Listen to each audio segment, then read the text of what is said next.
श्रीगणेशाय नमः। नारद उवाच प्रणम्य शिरसा देवं गौरीपुत्रं विनायकं भक्तावासं स्मरे नित्यं मायुक्कामार्थसिद्धये।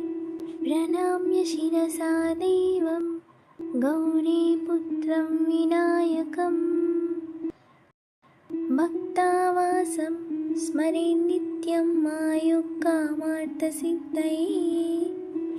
प्रथमं वक्रतुण्डं च एकदन्तं द्वितीयकं तृतीयं कृष्णपिङ्गाक्षं गजवक्त्रं चतुर्थकं लम्बोदरं पञ्चमं च षष्ठं विकटमेव च सप्तमं विघ्नराजेन्द्रं धूमवर्णं तथाष्टमं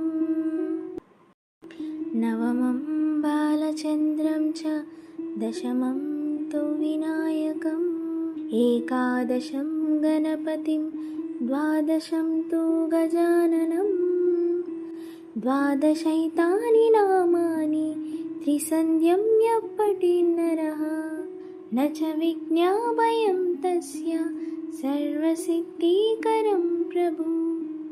विद्यार्थी लभते विद्यं धनार्थी लभते धनं पुत्रार्थी लभते पुत्रं मोक्षार्थी लभते गतिम्।